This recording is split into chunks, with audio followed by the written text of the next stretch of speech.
Hey everyone, believe it or not, it is almost time to start planning and planting our fall garden.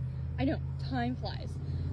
So what I'm going to do to prepare for that is go through and see what is working and what is not working and how I can kind of fix that. So the first thing, this toothache plant did not work this year. Unfortunately, I don't know if it was the heat or what, did not work. So since my asparagus is looking beautiful for its first year, I'm gonna use this soil and kind of fill some of this up, especially because I'm seeing that the leftover rosemary is doing so well in here. I want to continue to promote growth and nutrients to the asparagus. So in you go. Not only is that going to provide extra nutrients into the soil as it breaks down and room for growth, it gives me another container to plant stuff in. So the dill actually looks okay, and the chamomile is pretty much spent, but I did get quite a bit from this. I'm going to leave it for the rest of the summer, fall, see what happens. These guys look okay, so I don't have to worry about them. We did have some lettuce come back, which was kind of surprising. This was all the stuff that had bolted, so I'm actually just gonna harvest this as is because it's too hot for lettuce right now. They're a cool weather crop, and they're gonna just keep bolting like this in this heat. So just going to grab that here, and let's check on the beans and peas. Okay, so these guys, despite being green, I think I'm gonna sacrifice into the compost just like we did with the toothache plant.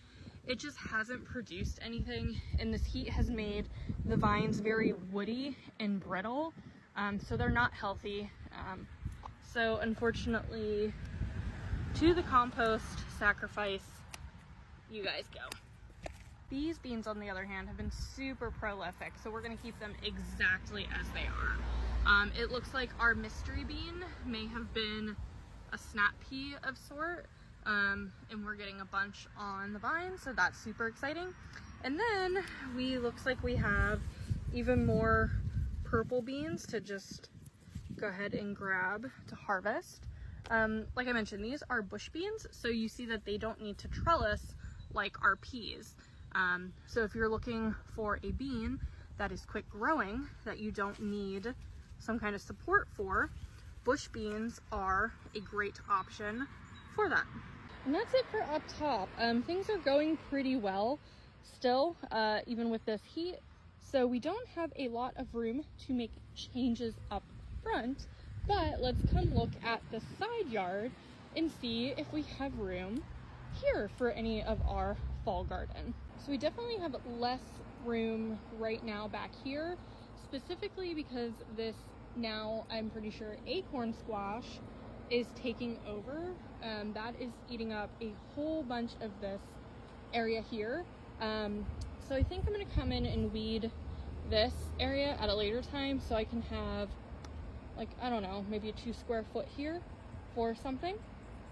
And let's see. The peppers, unfortunately, are being taken over by this zucchini, which is doing great. I love zucchini.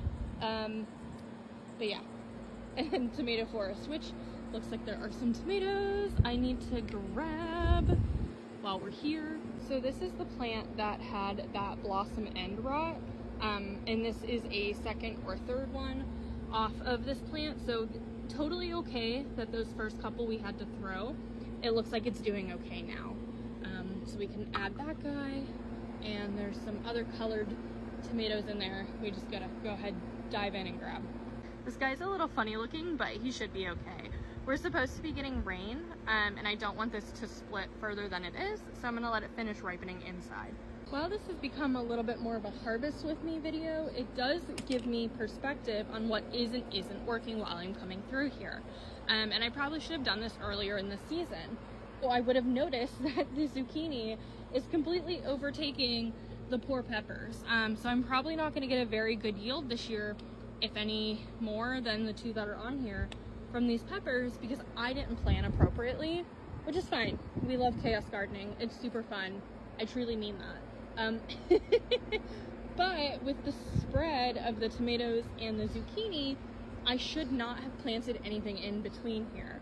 Now it is too late to do peppers and I won't be able to do a fall harvest for them, but I know that next year I can scooch up the zucchini more towards this area once it's again cleaned out.